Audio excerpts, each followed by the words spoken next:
do your thing, same as you would before. We'll be joined by Mark. Tell Mark where we are. Is the world more peaceful since the revolution? It is a shame that your people suffered. Okay, get that link to everybody that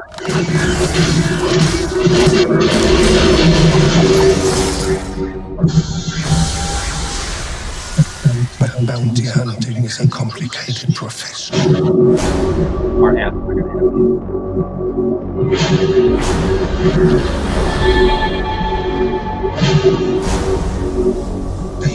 They said you were coming.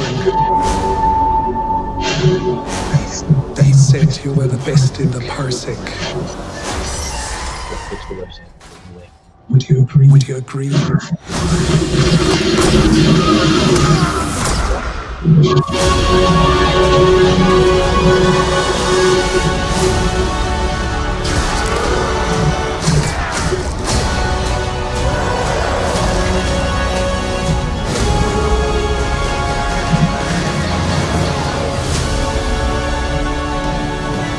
Mandalorian, look outside.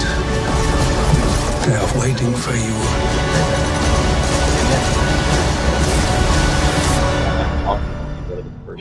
Yeah? Good.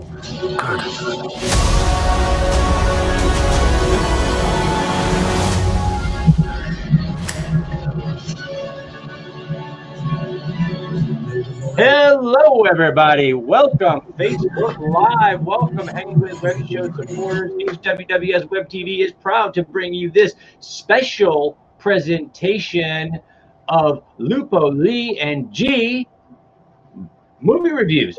And this is a special presentation because we are really excited.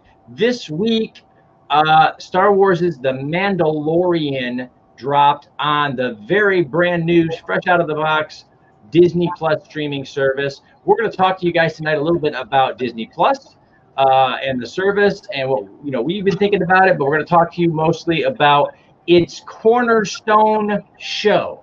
And I say that because with over 10 million of you downloading the Disney Plus app this week, we've been paying attention online, and Fast and Furious, The Mandalorian, the Star Wars, the latest chapter in the Star Wars stories, is one of the biggest draws that there has been to bringing people over. 10 million.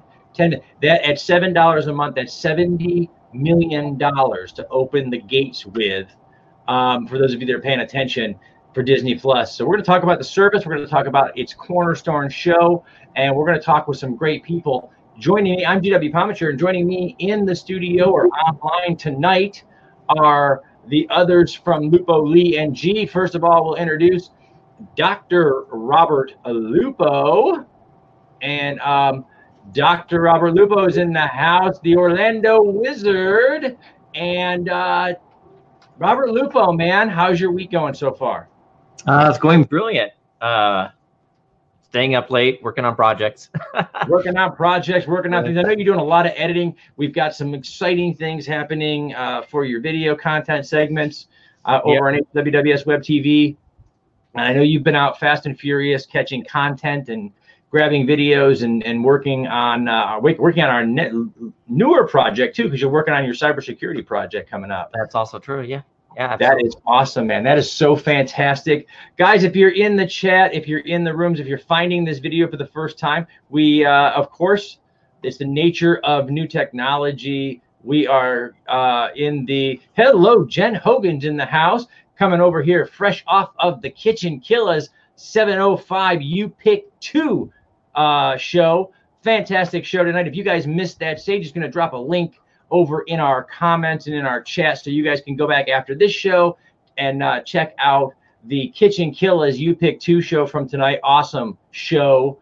So thank you, Jen. Terry MacGyver's in the house. Hello, Terry MacGyver. We are so happy that you guys are here tonight because we're going to dive into Disney Plus and The Mandalorian. We are waiting right now for our other co-host from MBL Entertainment. The one and only Mark B. Lee is going to join us.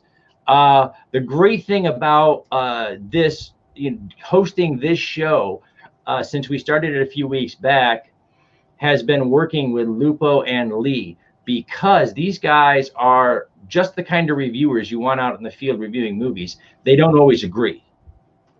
Sometimes they agree, and sometimes they flat out don't. And Mark is here in the waiting room, so we're going to go grab him real quick. We're going to give Dina a chance to scroll on over there and grab Mark B. Lee from the waiting room and bring him into the room. Here he is, ladies and gentlemen, as promised, the one, the only Mark B. Lee is in the house. There he is, man. Mark, my man. How you doing this week, buddy? Well, I froze up, obviously. And what is being cold outside? No, not that. Maybe it's cold outside. Sorry, I'm not supposed to sing that anymore, am I? No, you can. Yeah. Well, anyway, so I froze up a bit. Fix your camera. Got my half my head there. I know. I don't really care how I look. You only need to hear me. But other than that, hello. Hello. We have Jen Hogan and Terry MacGyver already in the house, fresh off of their Kitchen Killers time this evening. They came out straight on over to see us. So, guys, if you're doing the sharing and starting the watch parties, go ahead and get those going. We appreciate all you do for us. So, Mark. I missed? What did I miss? Just the introduction. I gave Dr. Lupo a stunning introduction. Oh, cool. And I was in the middle of telling people about your incredible resume when you popped into the waiting room, and you missed all of it. I said ask Lupo. I said amazing things about you. He said when it comes to reviews, I'm the one that's always right. Hey, about that swamp land you owe me too. Yeah, okay? yeah. So I was actually just telling everybody out there in Facebook land that I love, since we started all doing this together a few weeks back, one of the reasons I love doing this show with you guys is because it's what every interviewer wants, it's what every show host wants, is to have a panel of guests, a regular panel of guests that don't always agree. It's not a yes panel. You guys sometimes flat out don't agree. And that's the way the world should operate. That's right. And it's a good time. It gives our viewers a chance to make up their own mind about things. But because they hear both sides of an argument or both sides of an opinion, I know we already know that Dr. Lupo at least gets a monthly stipend from Disney. So he has dragged Mark and I into this Disney Plus world, kicking and screaming our cheap little butts off. Sorry, not really. So this is going to be a fun show tonight, because we're going to get to talk about whether or not we want to hurt him or not. For bringing us on board here. So guys, let's kick it off with now I said this on the top of the show. We've talked about it off camera, I know, and in chat rooms and things. Disney Plus cornerstone show, The Mandalorian. This is the show that I think really reached out and brought those 10 million people into the Disney Plus, family, if you will. I think The Mandalorian, the teasers on it, the hype, the Star Wars fandom, I really think that's what brought people in. And so, it really is a cornerstone show, but it's not the only thing there. It's a big service. Have you guys had a chance since you got it? They didn't allow any of us to download it until the minute it went live. Well, they had that big countdown, and as soon as that hit 0, game on. It was on. So let's start with you, Lupo. There's a lot of other content. Have you had a chance to look around a little bit other than Mandalorian? I have. So, I mean, of course, the first thing I watched was The Mandalorian when I could watch it, because I tried to, I downloaded the app on Fire TV, which was interesting because originally Fire TV wasn't going to be available for the first couple of months. It was going to be on Roku and Apple TV and computer and other small devices. And then at the last minute, Amazon made an agreement with Disney, and the app was available. So I immediately downloaded it on my Fire TV app. But first thing in the morning around 8 a.m., I could download the app, I could log in, but yet I couldn't view anything. And I couldn't view anything for a couple hours. And that seemed to be a common problem. Like you mentioned before, Roku had to update itself prior to running appropriately. Now, come around 11 o'clock noon, I was able to watch The Mandalorian. And so I sat down and I watched it all the way through. And then after that, I watched it again because I wanted to make sure I saw what, I wanted to see everything and not miss anything. But then I spent yesterday and part of today exploring the app itself, or exploring Disney Plus. And I found that there's a lot of things on Disney Plus that I actually really enjoy. There's movies that I would not watch unless it was available to me for free, and like right now we're on our 7-day.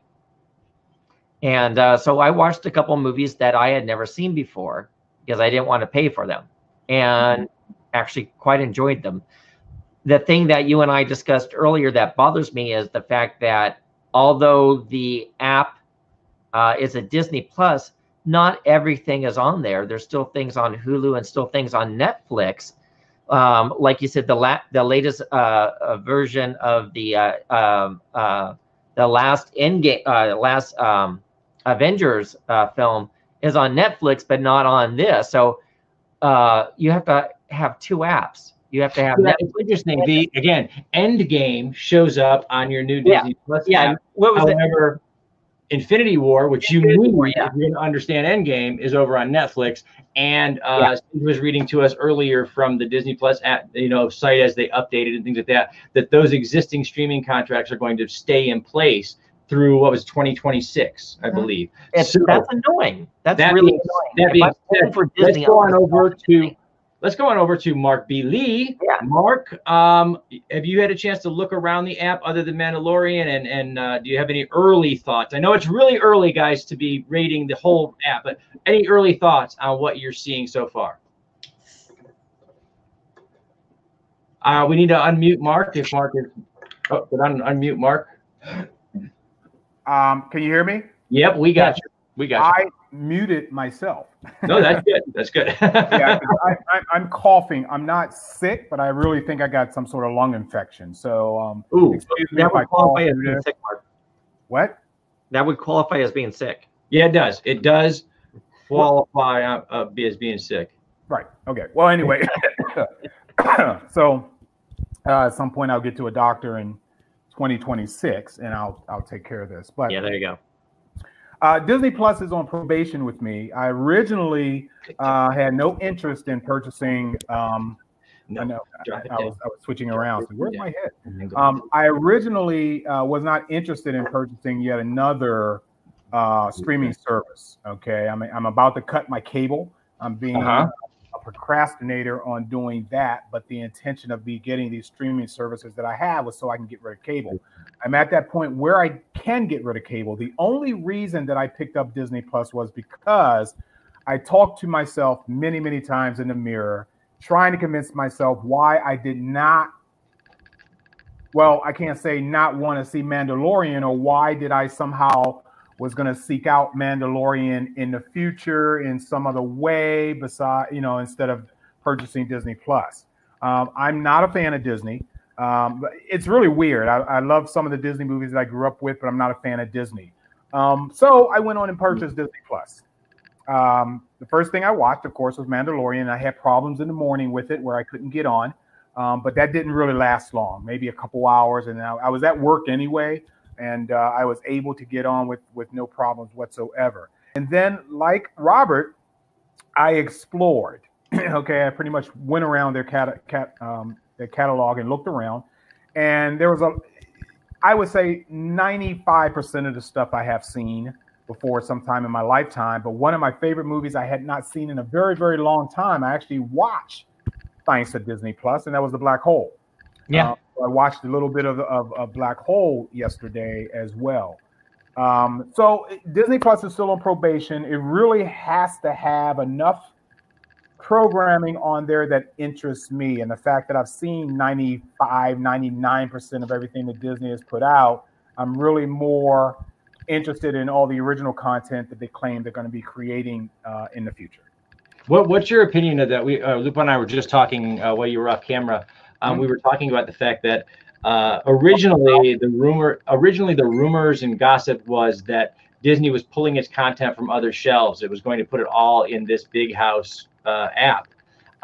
And right on the Disney Plus website today, we read that they're leaving those contracts in place at the moment. So things like the Avengers series is cut up. And so you have to go over to Netflix if you want Infinity War, and then come Disney Plus if you want Endgame. Is that pushing the audience a little too far, making them buy two separate services? Making them buy, yes. But the fact that I have done at least the 1 year, because I wasn't going to sucker myself into a 3-year contract. No freaking way. I start slowly. I don't care how cheap it is to buy the 3 years. If you can't afford a couple more bucks a year, I mean, that's the personal problem.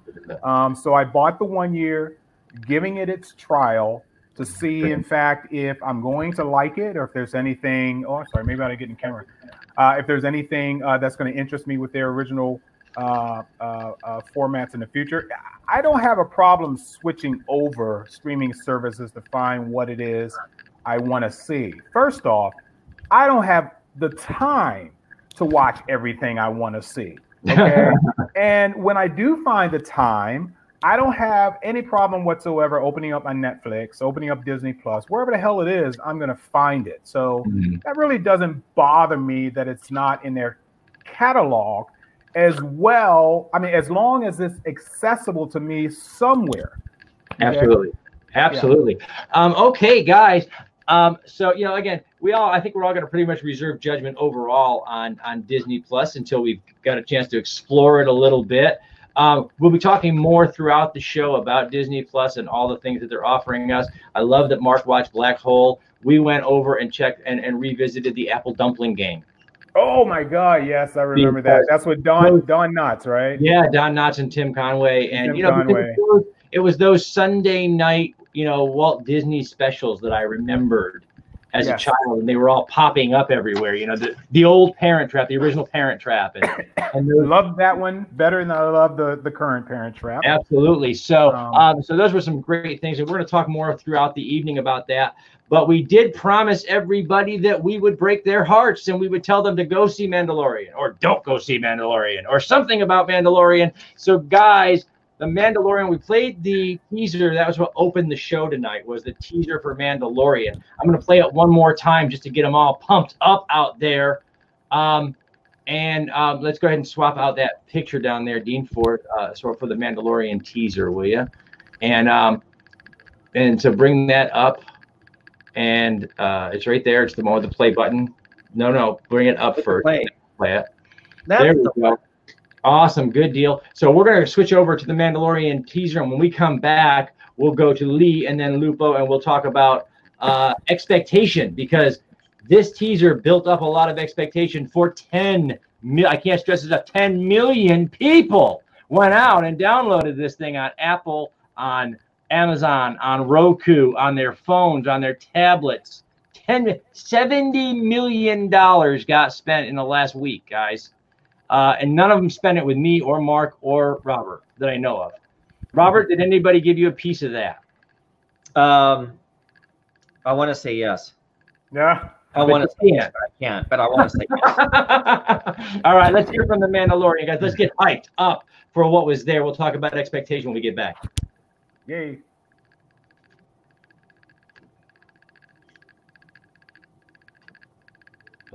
Cue static screen.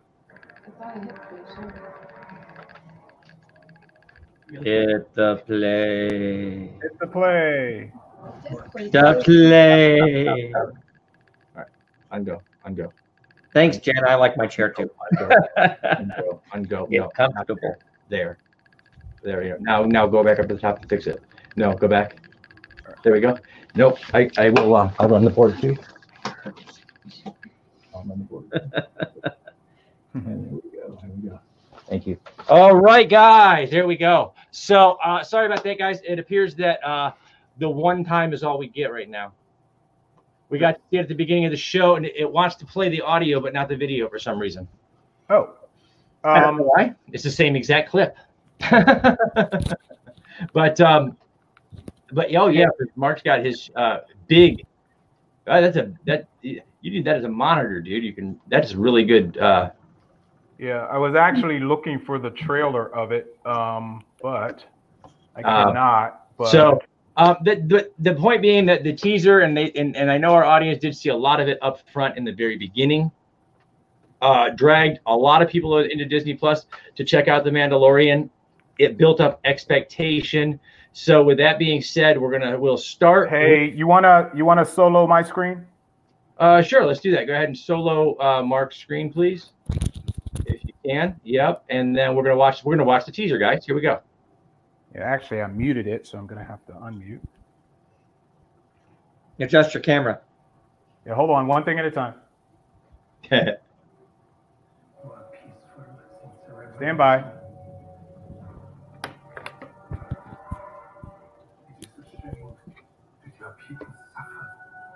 Chair's in the way, but that's okay. Get the gist.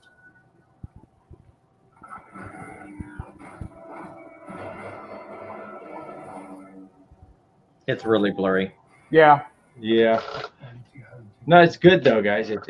We like I said, we did play the full teaser at the opening of the show. Oh well, we don't need to see this again then. Yep. No, we're good. They did get to see it, but thank you, Mark, very much. So we'll start with Mark. Actually, Mark,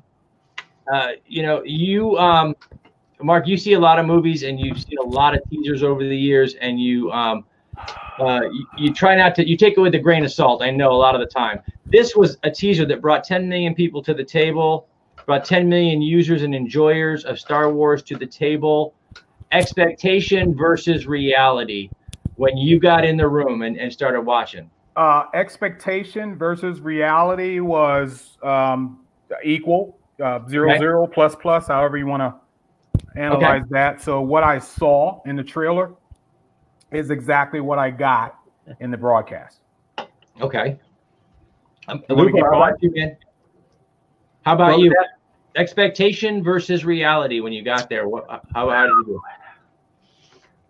That's a hard one. So I kind of walked in to this being a Star Wars fan. The Mandalorian trailer really got me hyped up. So I had massive expectations to the overall show. I also heard what the budget was, which was astounding. So I looked at Disney Plus like I did HBO Go. You know, I got it more than anything to watch Game of Thrones. And then, of course, the last season was a massive disappointment. I felt I wasted my money. Now, this on The Mandalorian, I felt that it was obvious they had a huge budget. This is definitely not a low budget show. The special effects are spectacular. The sets are spectacular. The costuming is spectacular. Everything, it exceeded my expectations, except for in a few areas. If you're going to throw a huge budget at things, you should have very little issues. And the first time I watched it, I found one immediately. Also, it's only 40 minutes long.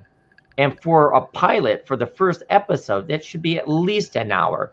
And as Garrett and I were talking earlier before we went on live, this obviously was produced by somebody who is used to producing TV shows. You know, I'm going to do 40 minutes because the rest of the time is going to be chewed up by commercials. There's no commercials on this. So why it wasn't an hour baffles me. But the other thing is and then switch it's the first episode, and there was things that weren't explained at all. So when the episode ended, I was like, wait, how did that happen? And wait, why did that happen? Why didn't you show this? Okay. And we know the detail there after Mark talks, but I mean, there were a few places where they met expectation very well, and then there were greatly met expectations, and then there's places where they fell really short. Really short. Okay, Mark, how about you, man? Okay, I didn't know we were going to go that in depth on this already, so that's why I kind of just shortened it up and literally just answered your question. But if we are in fact going to go ahead and start analyzing the show, I'm going to make a lot of enemies today, I think. And I'm kind of getting wind that, and sadly so, that Robert is agreeing with me on the Mandalorian, and the fact that our scores will probably be the same. But let me go ahead and elaborate just a little bit, and you guys got to tell me how much you want to know, because I have a lot to say about the Mandalorian. So I'll try to make it as quick and as brief as I possibly can on this. Mark, before you continue, I can't see you. Emphasize one more time that we will be giving out spoilers. So if you haven't watched The Mandalorian, I was going to tell them that. That was the next thing I was going to say. No, guys, if you're watching this show before you've either subscribed to the Disney Plus streaming service, or before you watched The Mandalorian, before you've talked to any of your friends who have already watched The Mandalorian, spoilers ahead. Right. And reiterate once again, you're not watching this show. It's kind of hard to explain to our audience how we felt about the show without revealing spoilers. It's and this is one of the things I wanted to get into. I was going to be the last one on the list to answer my own question: expectation versus reality. Expectation. I went in there, I was looking for another Star Wars chapter, because they have knocked it out of the park chapter by chapter individually.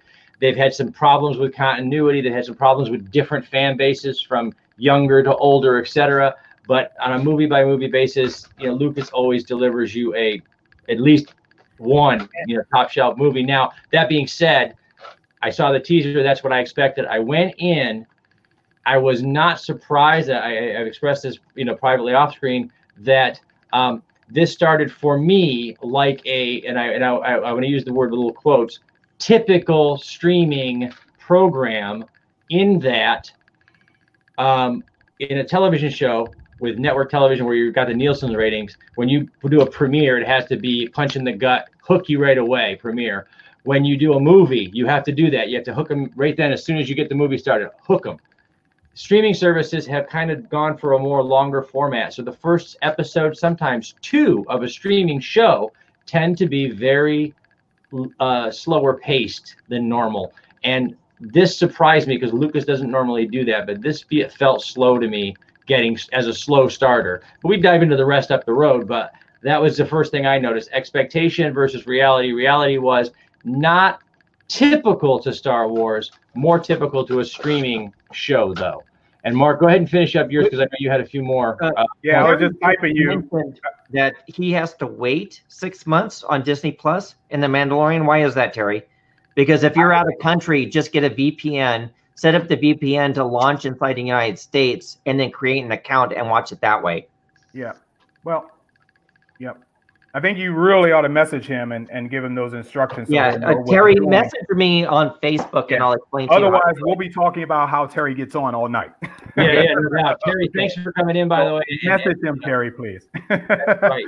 Okay. Go ahead. You had some more expectations that didn't or did get met. Well, finish up my train of thought, I think. Yeah. Basically, The Mandalorian, and I know we're going to do final grades after this, and that may give someone a better light, but one of the things that I found with fandom, for the differences between those who actually saw Star Wars in 1977 and those who are seeing probably the newer movies or whatever, is, and who was the voice of the Jedi in Star Wars Rebels? Help me, someone. Voice. Well-known actor. He is the voice of oh my God, I'm so sorry, audience, and I know you're yelling at me through the screen right now, but he literally, the actor himself, went online and pretty much bashed all the haters out there for Star Wars. Very, profanity laced, the whole 9 yards. And believe it or not, I stood up and applauded, because if you guys are going to analyze Freddie Prinze Jr. Thank you. Freddie Prinze Jr. He is the voice of whoever in Star Wars Rebels. And he was pretty much like a lot of us, veterans. It's like, guys, come on, don't get so overly, excited about certain things, and then don't bash it because there are women in the Star Wars universe. Okay, get a life, please. Mm-hmm. So I stood up and applauded this guy. He was absolutely right. You guys need to get a life. So, saying that, Star Wars Mandalorian, I don't even know if we're calling it Star Wars Mandalorian, but basically The Mandalorian was good. I enjoyed it, but I have seen theatrical presentations of Star Wars movies that were a lot better than the TV presentations of The Mandalorian. Prime example, I'm a huge fan in love with Rogue One. The way it was executed, the surprises that were initiated, and I know that that was a movie, a standalone movie. Mandalorian has 8 episodes, okay? So I'm judging this based on the first episode that I've seen. It wasn't over the top, incredible, fantastic. And Robert, you know how I score things. This didn't make it up into my upper tier, okay? And we lost Garrett. I'm sure we get him back. This didn't make it up into my upper tier of fantastic movies, okay? And he's coming back, hopefully.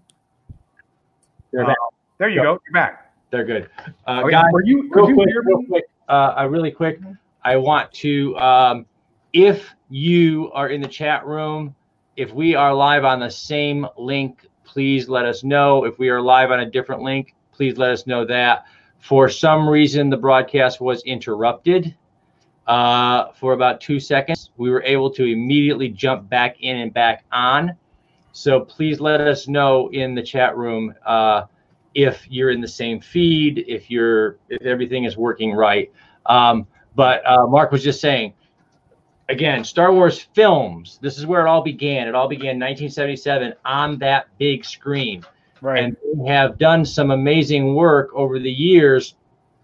And Mark was just saying, he was explaining to our audience out there, all of you, that this didn't necessarily meet that hype. But again, all 3 of us in here are Star Wars fans. Massive Star Wars fans, for God's sake. Massive Star Wars. So yeah. I don't judge when a fan likes something better than another thing. If you're a prequel person or a sequel person or a Rian Johnson person, there's a few of those.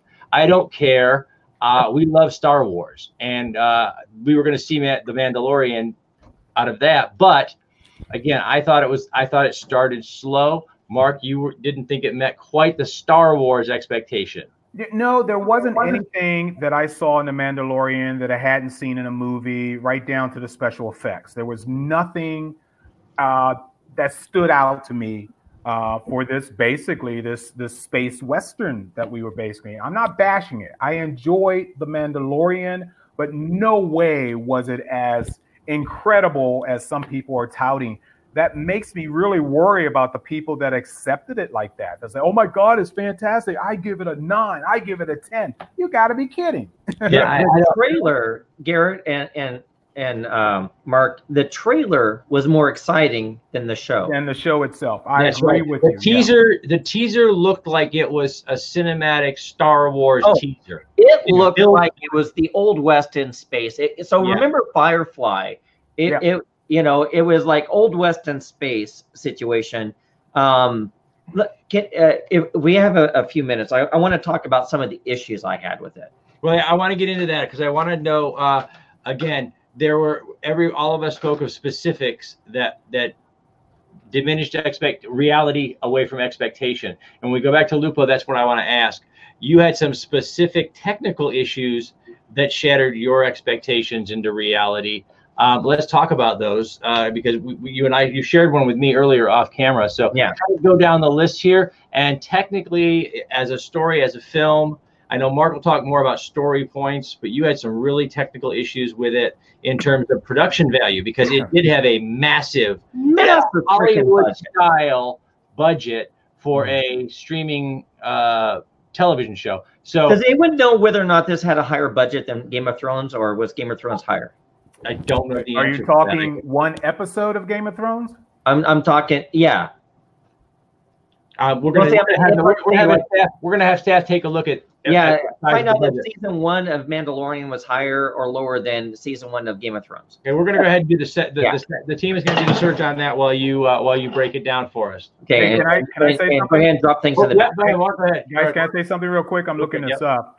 The sixth season budget for Game of Thrones was over $10 million per episode.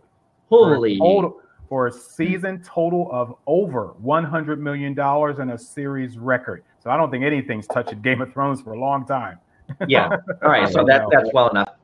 Yeah. So, so just to agree with Mark on one section here, I enjoyed The Mandalorian. I enjoyed it, and I will absolutely watch every single episode as it comes down the pipe. Here are the technical things that stood out to me, and they stood out to me the moment I saw them, and that's why I had a problem. I didn't have to sit back and think about it. It's just that in 40 minutes, there was questions and situations that were like, wait a minute, how did this happen? First of all, I'd like to tell you right now, if you have never seen Star Wars ever, this show will make no sense to you whatsoever. There is no backstory, none whatsoever. So if you know nothing about Star Wars, this is going to be confusing. So my first technical thing happens about 13 minutes into it. Was it 13 minutes and 40 seconds or? 13:41, I think it was. Yeah. Okay. So the Mandalorian goes to a door and he knocks on the door. Now, in Return of the Jedi, when C-3PO and R2, and this is just some backstory, go to Jabba the Hutt's door and he knocks on the door, this eye thing, the circle opens up and this eye thing comes down and it goes and rotates. So in The Mandalorian, there's a scene where he knocks on the door and that thing pops out. Here's the problem. It was obviously a stick being held by somebody in the background because it was bobbing all over the bloody place. And it wasn't like it was in every time we've ever seen it in any other film where it comes out solid and the eye rotates and talks and then it sucks back in. This was bobbing around and moving around inside the hole, and it yanked me right out of the story instantaneously. I'm like, with the budget you have, how come you couldn't even do that one effect correctly? So that's minor, but immediately that's the first thing I noticed. I was like, are you freaking kidding me? Have the guy, hold the stick. I mean, it's like, is he having a sugar rush? Because it was shaking. It's like me when I have low blood sugar. I mean, I am all about defending filmmaking behind the scenes and everything. But as Lupo pointed out, this is the kind of thing that, again, it's not really about movie making as it is about Star Wars movie making. Star Wars broke the mold. They invented new technologies. They were groundbreaking. And so each film that comes out, every single director, and if you're a director in Hollywood and you're looking at going to work at Lucas and doing a Star Wars film, you probably have already figured this out. Every director that takes a Star Wars film has a unique challenge in that this is a franchise that has built its reputation on breaking out of the norm and doing better and bigger things every time. And when you are able to notice something that on a lot of smaller sci-fi films, that would have not even been an issue. It would have just been a thing that was going on, and in a Star Wars film, Star Wars fans tend to notice these things. So, Mark, how about you? Wait. Just to go back to that one point. Yeah.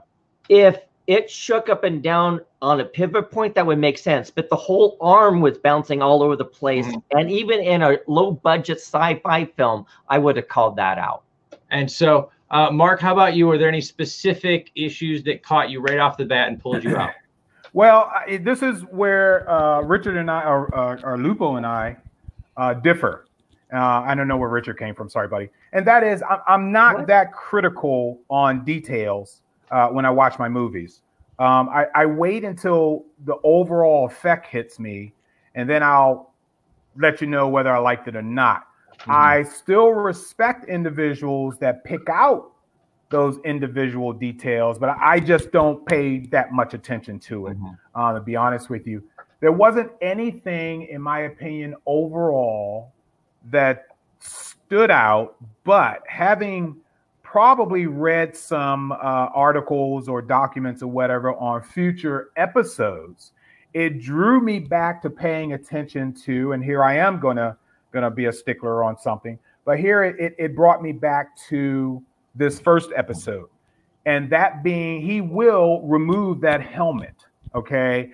And hearing the electronic voice, much like the stormtroopers, in the Mandalorian's helmet, I think I caught a clip, and I'm not sure about that, of the actor Pedro Pascal speaking in his regular voice.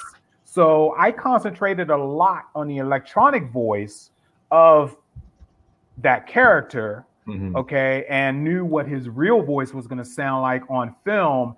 And it's really, here's the interesting point on that is I actually liked it. And I always loved the voices that came out of Stormtroopers' helmets.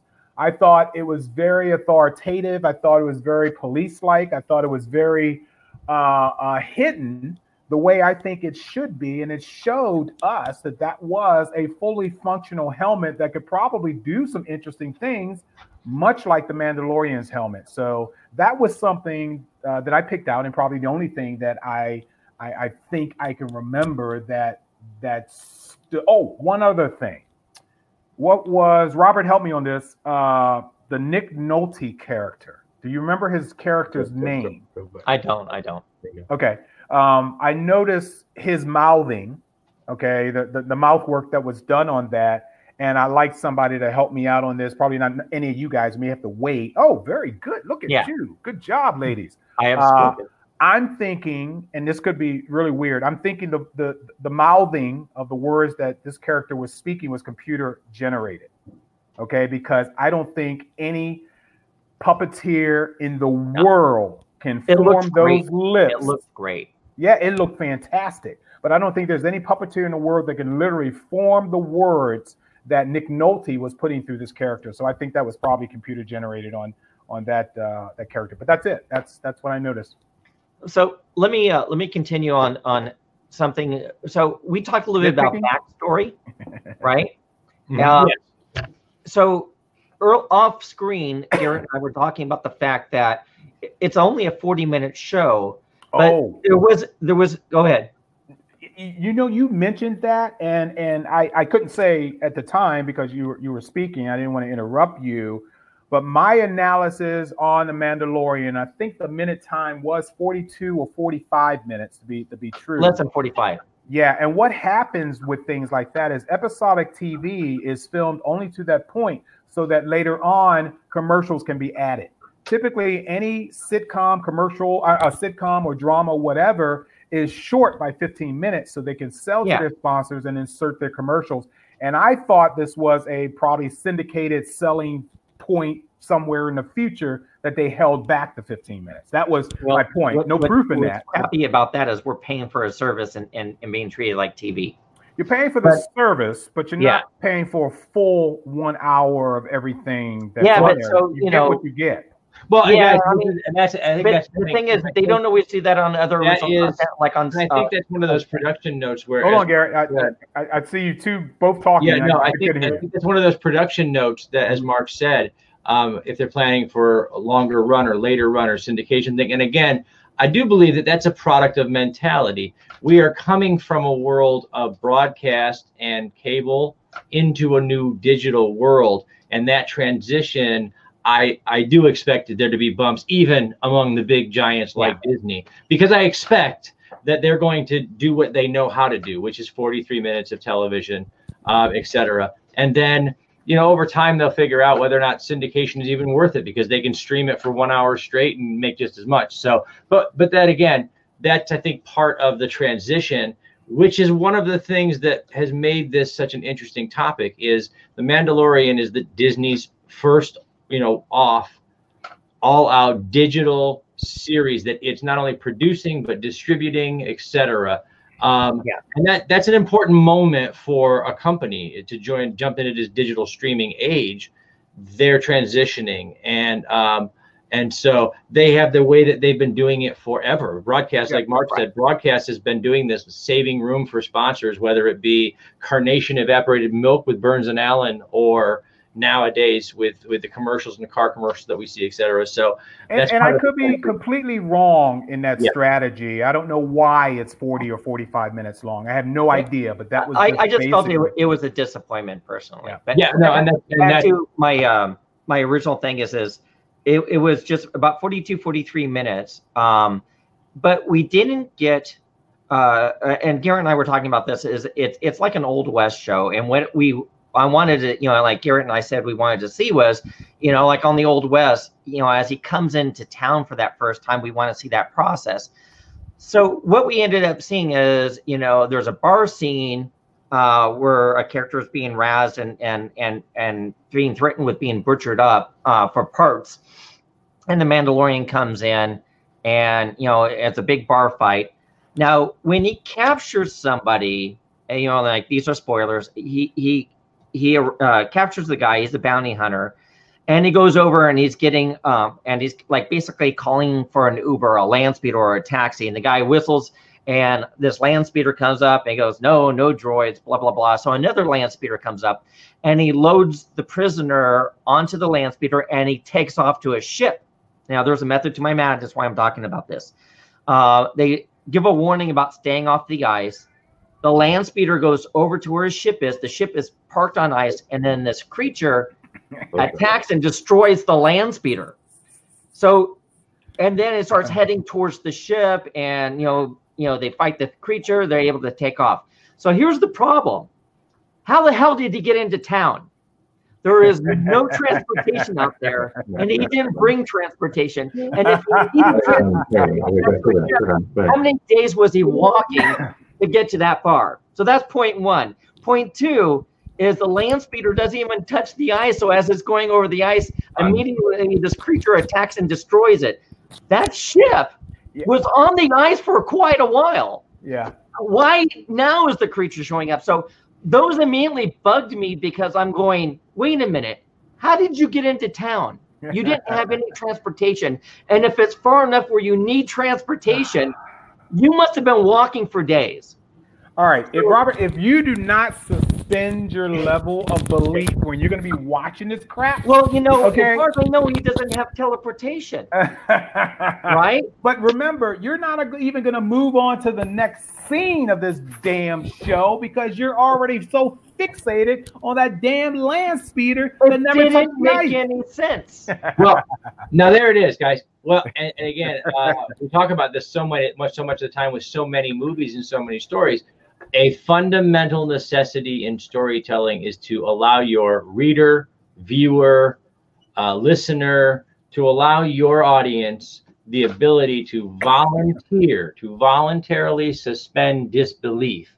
And there were two instances where that Lupo pointed out where he simply could not suspend his disbelief.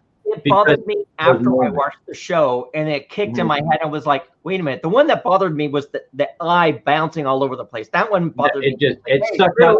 I was looking, I'm like, how did he get into town? The bounty, the blue fish guy was probably the most irritating character of that entire episode. I wanted to kill him. Every alien had an accent, but he spoke perfect English. Perfect English. Yeah. And I'm curious.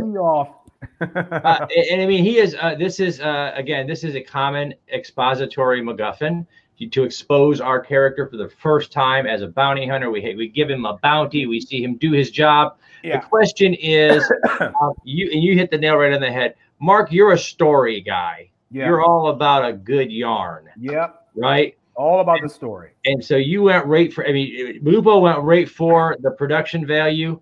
You went right for the guy that's supposed to sell us our Mandalorian as a bad-ass bounty hunter, and he was the most annoying little dweeb in the entire show. And I looked him up too, and he's some stand-up comedian, and they should have just not put makeup on him at all, kept him as the white guy with the beard, and let him be the bounty just like that. The fact that he irritated me when he was in the bar. He irritated me. Well, he's not the bounty hunter. He was the bounty. You guys are calling him the bounty hunter. He wasn't the bounty hunter. I'm sorry. I mean, no, this is the guy, though. This is the first bounty. This is the guy that's supposed to sell us on our bounty hunter. He's a badass. Yeah, he's a guy that we want to follow. And instead of being a bounty worthy of our guy and proving that our guy was this big deal, this guy was just an annoying little. I mean, he was very, very annoying. He might as well have, as a first-time target, he might as well have arrested a banker. I mean, right? Okay, here's a pet peeve, Robert, and I'm glad we're talking about this because you guys reminded me. I did not need to see the ship's head. You didn't have to show me the freaking toilet. Okay, last thing I want to see was how aliens go to the bathroom. Now you just ruined it for every alien I'm going to see from this point on in this series. It's like, oh, now I know what your toilet looks like, you know? Now, guys, I'm going to ask this question of both of you. We'll go back again, back and forth again like we did before. This one comes out of our chat room, and I'm going to bastardize it a little bit. It's not exactly the way Jen sent it to us, but the question is, this story, back in 1977, when we saw Star Wars, it was very much aimed at us. It was aimed at young and middle school age, children. It was aimed at us. It did a great job with it. It also reached our adults. It also reached our parents and our grandparents, and they loved it too. But it was targeting us. This movie, to you guys, did it feel like it was targeting younger kids, older kids? Rogue One was a very adult movie compared to, say, Star Wars, which was a very children movie. Rogue One was, the mayhem of building a rebellion and its moral ambiguities, and it was an adult movie. How about this movie, guys? The Mandalorian, he's a badass bounty hunter. We know what Mandalorian characters are supposed to be. Aimed at us as adults, aimed at younger audiences, or maybe Disney generic. Well, how did each of you feel about the targeting of this movie? Did it speak to you? We'll start with Lupo. I do not feel that this is targeted to young. All right, if you have a teenager and younger who are massive Star Wars fans, they're going to enjoy this. But this was more like a space opera, like a soap opera in space, more than it was like an action film or like Game of Thrones type things. So it was very dramatic. I agree with Garrett. It was kind of slow paced, but I don't feel that this is specifically targeted to the youth like Clone Wars was, which was animated and so forth. Those are obviously directed towards a younger crowd. I felt that this was directed directly to the diehard Star Wars fans. Yeah. Okay. Mark, how about you? Yeah, I have to agree. This series is ageless. That's probably the right word or wrong word I want to use, but it attracts all ages. I don't think this is directed to any specific age whatsoever. It's an adventure yarn. It's an adventure story, and it's sci-fi. So I think anyone of all ages could watch this, from the age of 3 to the age of 96. It wasn't targeted to any demographic, in my opinion, other than a Star Wars fan. A Star Wars fan. Okay. All right. Yeah. So a Star Wars fan. If you're a Star Wars fan, and again, I tend to agree with both of your excerpts right up front that if you're not a Star Wars fan, perhaps as the show goes on, it will fill you in on some things. But early on up front, it was very apparent to me that if you had not lived in this universe before, they weren't telling us a lot about this universe up front. And there you are, you dropped it.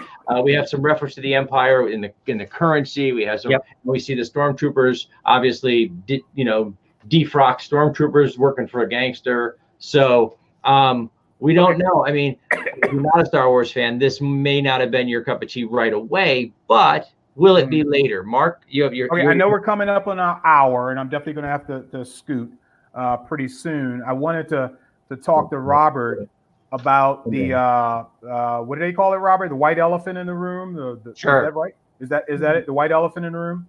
Okay. Yep. It is now. Yeah. I'm going to hint to it, and I'm going to let you carry it away after I hint to it after my rant. Okay. I'm not even going to be specific because you'll know exactly what I'm talking about. We know, or supposedly we know, that this takes place 5 years after Return of the Jedi. Okay, the Empire has been destroyed. Stormtroopers were scattered all over the place, as we saw with the client, who had obviously stormtrooper bodyguards. I'm assuming they got to be bodyguards because they're associated with nothing. The New Order had not been created as of yet. The white elephant in the room is obviously the last scene, okay? And what led up to the last scene and what the internet is now going crazy over, because they are assuming. Okay, they are assuming. Thank you for that. Oh my God, you guys are fantastic.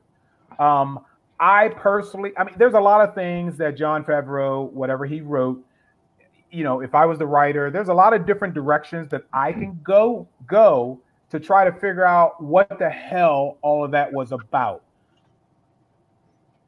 We already know it's 50 years old. Okay, you could do the math all you want. If you are a worshiper of reincarnation, okay, I don't think that everyone should jump to the immediate conclusion that a lot of people are already jumping to. Because it would make no sense. Our favorite character is a member of an entire freaking race. Right. Okay, so shut the hell up. All righty, don't start doing conspiracy theories out there and going, "Oh my God, he's back." We don't know. No, Robert, go run with it, Robert. Yep. So you're 100% right, and I already saw a meme. They were like, "Oh look, a spoiler." You know, I was like, "Oh look, Yoda's back." I'm like, right. No, it's 50 years old. Yes. Yoda died about five years ago. Right. So there's no way he can reincarnate into a 50-year-old being. Oh, let me be the fanboy, Robert. Let me be the fanboy. But what about the metachlorines? I'm sure somehow they can duplicate themselves and create a whole new Yoda. You don't know what you're talking about, Robert. You know, just don't tell me it's raining. Yeah. Well, guys, just don't tell me it's raining. You can tell me all your life, just don't tell me it's raining. The thing is maybe that race has a high level of midichlorians. Maybe that race is also extremely rare. Yes. So there's obvious reason why they want that being, which is infancy, but yet 50 years old, to be killed. Yes. Right? So there's got to be a reason, and we will find out that reason. But the key is there's no way in hell that could be Yoda. Any other level that's Yoda. That could be Yoda. No. That's right. Guys, the articles and the different posts and memes and things that have been coming out throughout the day, which is, again, a lot of times when we all get together, Mark and Robert are very careful to not want to do spoilers for movies that are that fresh. But in this case, it's been everywhere all day. Yeah, it's impossible not to do spoilers. Yeah. It's out there now, guys. If you haven't seen it now, too bad. And if it's somehow, if you have not been spoiled by the time you got to us tonight, then I don't know what you did all day at all, because it's been everywhere. Yeah. So therein lies the thing, though, and one of the important things to mention about that particular cliffhanger, that cliffhanger of an ending there, was the fact that if you're actually a diehard fan and you've dug into the Star Wars universe, you already know this. If you're a new fan and you looked at that and you went giddy, like Mark said, "Hey, look, he's back." No, guys, we know from the old extended universe / Legends, and we also know from the films themselves, Yoda is a member of a race that is very, very small in number, and they are very powerful with the Force, that race. Right. As a matter of fact, there are only two others that we've ever been introduced to. One was on the Jedi Council, and another was a background person, and both of them happen to be Jedi of some form. And so this is a very powerful race with the Force, not necessarily the same person. Melanie just made a good question that we all have, and I'm pretty sure that will happen. Yes, it has to happen now, okay? Because we've just seen another one, so I'm sure there's going to be an explanation of who these. And this is only on screen. This is only the fourth time we've seen a member of this race, of which Yoda happens to be a part of, but this is not Yoda. It's very clear that it's not Yoda. This is a baby, whatever the 50-year-old version of this species is. That's what this is.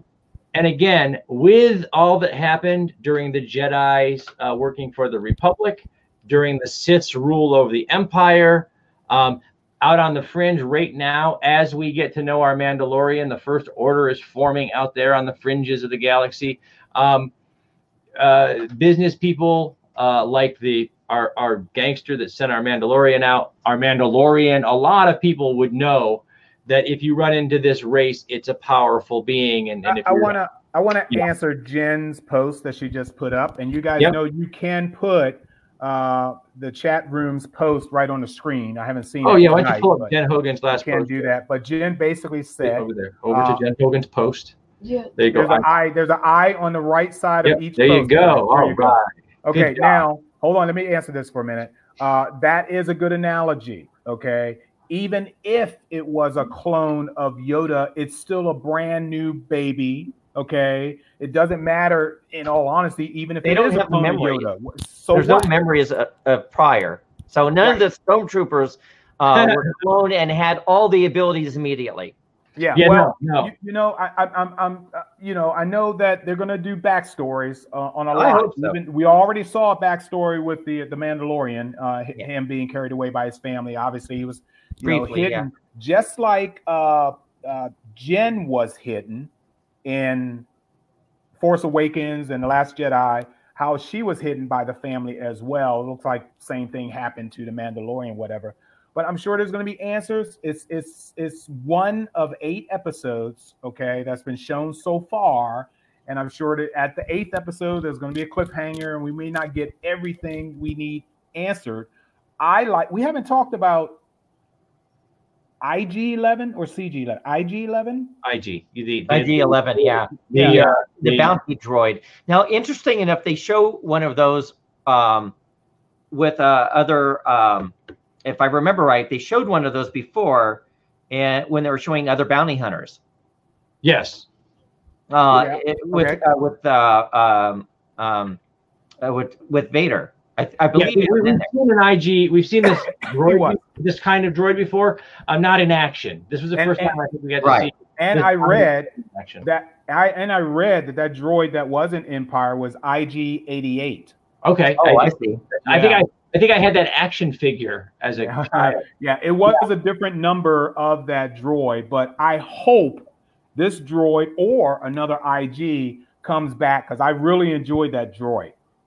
I really enjoyed it. I liked this droid did something for the Mandalorian that I think that Alan Tudyk's droid did in Rogue One, and that is it was more interactive than we were used to. C-3PO was great for dialogue, but he wasn't very interactive. Very stiff. Real quick, I have to speak to a friend of mine. Dante, stop it. Okay, you're basically assuming. Let's not be a super fanboy. Leave it alone and let us find out for ourselves. Okay, so stop with the freaking conspiracy crap. Hey, guys, before we go too far, why don't we start talking about the things that we like and rate the Mandalorian? Yeah, well, I was going to go down through the list. We've already talked a lot about the things that we didn't like. So let's go through. Yeah, let's start going through the list of, go through your favorite moments in the show. Please fix that. Please fix that. Thank you very much. And please fix it back again. Stop doing that. Yeah, stop. Stop pushing buttons. Billy Floyd is in the house. Billy, tell Dina to stop pushing buttons. Yeah, stop, Dina. Good God. So anyway, we are. Let's talk about that. Let's go down the list of things. Favorite moment, highlight moments for each of you as part of the Mandalorian. I myself did, as Mark stated and as Lupo both stated, I did really enjoy this for what it was, and I really did enjoy it, and it had some great moments to it. So, Lupo, how about you kick us off with your favorite moments? Give us like top 3, top 4 moments. Let Mark start.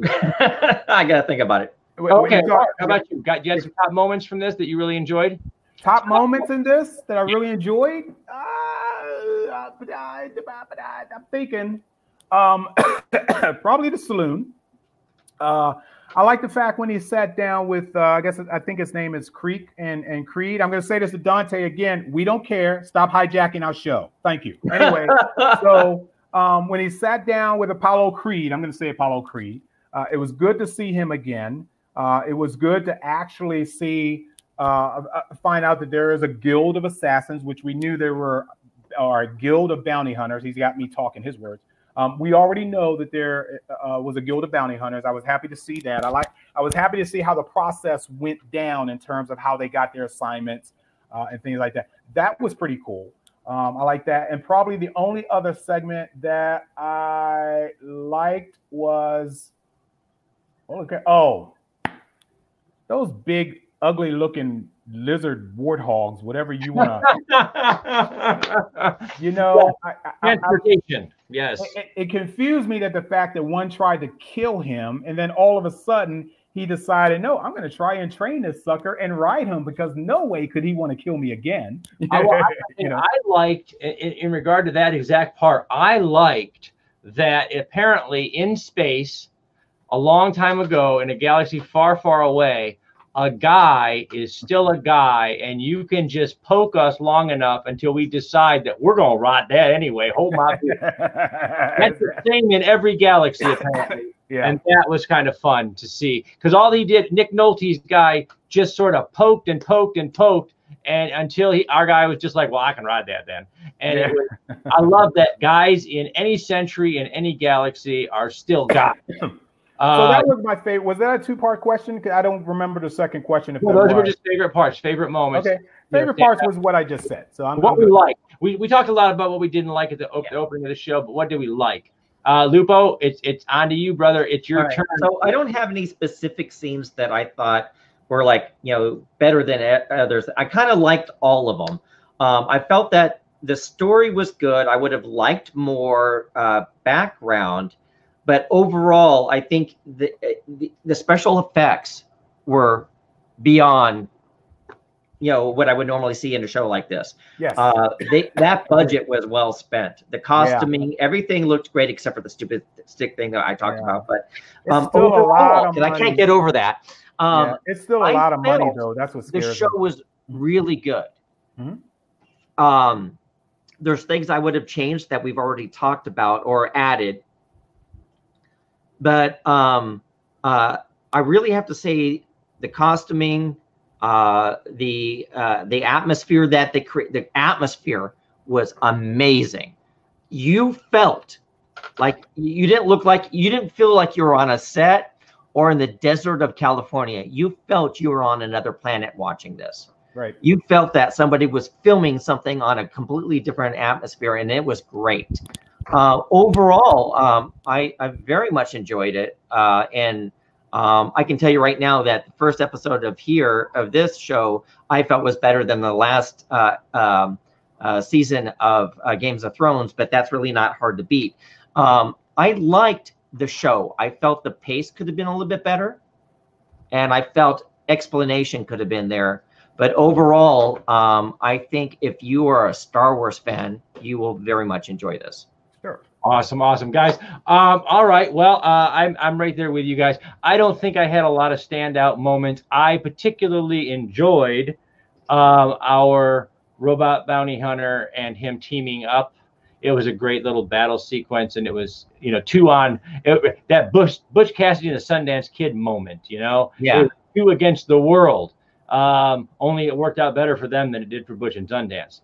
I kind of, that was the team at least. Watch. And I have to admit, just like Mark, I did love the idea of him learning briefly. Again, it probably might have been a longer scene in my brain somewhere, but I did like the idea of him learning how to ride the thing for the first time and kind of show, because it differentiates the Mandalorians that we really haven't seen too much, other than in a few of the animated places and comic books, but it differentiated them from, again, Boba Fett, one of the clones, and you know, etc. So it helped to differentiate him really well and give a personality to Pedro Pascal's character. Pedro Pascal, awesome actor. Can't wait till we see him without the mask briefly.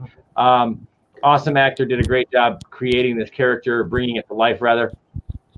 Nick Nolte. I think after the intentional humor of the first few minutes with our first bounty, the first bounty that we had, I think after that, I think the little Nick Nolte character added a touch of what I felt was more conversational, realistic humor to it. I felt that the Mandalorian was amazingly acted. He acted the bounty part really well. Yeah, and so I really enjoyed that. And again, with the surprise ending, was of course, it was there for shock value. It was there for the what it would do to the audience. I don't know that I reacted quite that much. I've always assumed, like Mark, that there's a race of these guys out there somewhere, small or otherwise. Has to be. So it wasn't an ooh moment. The only moment that it was important for me as far as storytelling was concerned was this is, by definition, it's a foundling, whatever it is. And our Mandalorian states when he's back building his armor that he's a foundling, that he donates a percentage of everything he makes to the Mandalorian foundlings. Yep. So it does a great job with exposition showing that our character has a motivation, and here's another foundling. And what is he going to do about that? Yeah. So I think that's a great motivating point in a story. They did what they were supposed to do. In the beginning, they introduced you to the fact that he was a foundling and that he donates money to it. You go through the bounty hunting process, and when you get there, what is the target? Another foundling. That tells a lot about story. Okay. Yes. Jen rocks. She said that Nick Nolte didn't need makeup. So yeah, there you go. Oh, that's fantastic, Jen. There you go. So, she found that. Let's talk about ratings. Mark, yeah, I got to run. So let's get to the ratings. Okay, we're gonna start with Mark then, because he's got to jump. No. We always go simultaneously. I want Robert and I go together. Okay, so overall ratings: The Mandalorian. Count us down. Technical, everything, acting, everything, all together. The overall 2. Wait a minute. I'm start at 3 and go down. I'm getting ready to. Okay, 3, 2, 1, go. 8.5. Ooh. Okay. Ooh. Robert gave it an 8. I gave it a 6.5. 6.5. Okay. Yeah. So you guys got that's a big difference, guys, because normally a good show, and we all agree we did kind of like this, runs between a 5 and an 8, 5 and a 9. Well, a good show is a 7 and above for Mark. Yeah, now, a good show for me is okay. Right. Yeah. But not really good. Right. This is very okay. Okay. It's nothing that struck me out as being fantastic about it. It's special effects, CGI work that we've all seen before, and like I said, you guys know me, I'm always big on story and execution. There's nothing outstanding that I saw in this series that I hadn't seen somewhere else. Other series, other movies, whatever. It was basic. Okay? And honestly, this pilot, this did exactly what it needed to do, nothing more. Yeah. It entertained you for 43 minutes. It could have been more, and it could have pushed it to the point like, oh my God, I can't wait for the next episode. And I didn't leave having that feeling. I didn't either. I agree, and that's why it's a 6.5. But I also gave credit to the fact that it is the first episode. So right. It is, and it's the first episode. And again, there's no rule. There's no tool in the box that says that you have to knock my socks off for a first episode. So, and most streaming shows, to be honest with you, and I don't know about you, Mark, but the streaming thing has been coming for a couple of years now. There's a lot of shows that we all get to see on there. In fairness, that never surprises me with a streaming show. They usually don't hook me or knock my socks off with the first episode. It takes a couple before I'm committed. Sure. It'll have its audience. It'll have its audience. Star Wars fans are huge out there, so it's not anything that's going to fail, even at its worst episode. Yeah. We're just going to come online and say, man, that was a bad episode, and they'll still go back next week. Yeah, absolutely. Guys, thank you so much. Thank you for watching The Mandalorian. Thank you for coming on and talking about it for an hour. Everybody in the chat room, thank you guys so much for being here for the last hour and hanging out with us. Continue to leave comments down in that chat room, in that thread. If you have questions or anything else, if you have recommendations, I do have a list of housekeeping notes that I want to remind everybody about. First and foremost, guys, thank you so much to the team that came over from the Kitchen Killers after their 7:05 show. They did their You Pick 2 tonight, and thank you for that. I know there's a link in there, so if you missed that show, you can check it out. Also, Kevin and me as Main Event was doing their live show at 8 o'clock the same time as us. So Kevin and Mia, we will check in on you guys when we get a chance to. If you guys get a chance to, check the link for them in the thing. I want to remind you all to go on over to the YouTube channel for more Let's Go to the Movies with Lupo, Lee, and G. You can find us at HWWS WebTV. You can also find a host of other shows. Yes? I'm sorry. Keep No. going, but when you're done, I have something I want to say before we go off. Absolutely. Okay. So you can go over to the YouTube channel. Please hit subscribe, smash the little bell. Make sure you check out, because we've got the Orlando Wizard. We've got MBL Entertainment's Saturday morning cartoons. We've got Lupo, Lee, and G. We got the Hangin with Web show and many, many more, including welcome to the family to Nerds United of Brevard, who is going to be putting up some comic book stuff over there on the channel. We're really excited to bring you guys in. Thank you to Kaz Anvar and Lee Ehrenberg for being jumping on board and helping to support this channel really, really early, because it's a brand new concept in independent entertainment. HWWS WebTV, we get kickstarted off, and two of these fantastic people from our community have come. Big names from our community, Kaz Anvar and Lee Ehrenberg, have both come on board and agreed to support and share and help us by lending their support to the channel. I want to thank all of you. I want to remind you all, as of this week, you can go to the Android store, the Google Play store, or to the Apple store for iOS, and pick up the HWWS WebTV app, where right now you could be watching this live on the app on your mobile device, wherever you are in the world. I want to remind you to go on over, check out the Orlando Wizard on YouTube and on Facebook as well as MBL Entertainment on Facebook, and Mark V. Lee for all some great things. He's got some great Star Wars content coming over at MBL Entertainment on December 13th. Don't you have a show tomorrow? Which one? Who are we talking to? You, Garrett. Don't you have a show tomorrow? I do. I am going to be going live again tomorrow night. I was wondering if you were going to mention it. Yes, no, I was going to. It's down here on my list. Tomorrow night, I will actually be live again on Facebook Live right here on the HWWS Web TV channel.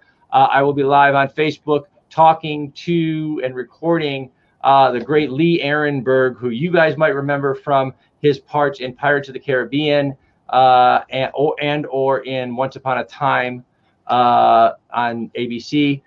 Lee is going to be talking to us a little bit about the things that he's up to. We've been sharing his social media stuff on the channel.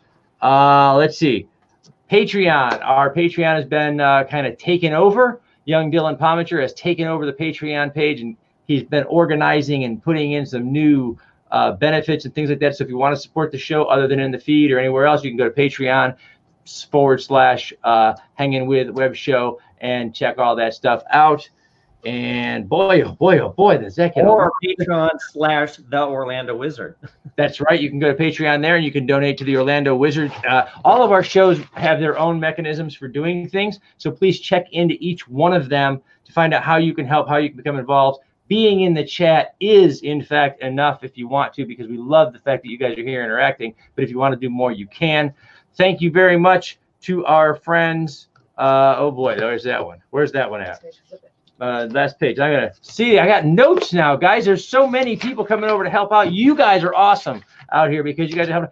Thank you, Famous Faces and Funnies. Thank you, Space Coast Comics, Indie Originals, NCSLiveTV.com, Krypton Radio, Josh Bauer at J Bauer Art, Andrew Inc. Andrew Inc. Oh, Andrew Inc. That's right. He's our brand new sponsor. I didn't have the name memorized yet. And graphic artist. Thank you, all of you, for supporting the show with all that you do and say. Before I go, I'm going to go around Robin here and give the guys a chance to give a plug or say something about what they've got coming up, and then we'll come back and say goodbye. So, Mark B. Lee, we'll go to you first. I'm going to save mine for later. This I can't stay this long, so I'm going to save all my plugs for my Saturday morning cartoon show. Okay, guys. Well, look for plugs. Look for the Saturday morning cartoon show. We'll be sharing the heck out of it this Saturday morning at 9 a.m. and then again at 11 with the replays that we do. Orlando Wizard, what do you got, man? Coming up, same as always, we got a new episode coming up on Sunday at 5 p.m. With the Orlando Wizard. We have Lupo, Lee, and G movie review Saturday morning at 11:30. Mark, what are our movies we're going to be reviewing? Do you remember? No. Yeah, neither do I. We'll figure it out as soon as it'll be a surprise to watch. Yeah, if we get all that worked out, we will drop links. You will see links dropping more and more. We're going to try to do a lot more live stuff here on Facebook and put a lot of the recorded content over on YouTube. Look where we're doing our things. It'll all be available in the app. So go check that out. Or at HWWSWebTV.com. Yeah. Check it out there too. I'm going to leave. We're going to say goodbye, guys. Everybody guys. have a wonderful night. Stay tuned in, stay logged on, and come back. All right, guys. I got to go. I'll talk to you guys soon. Bye, guys.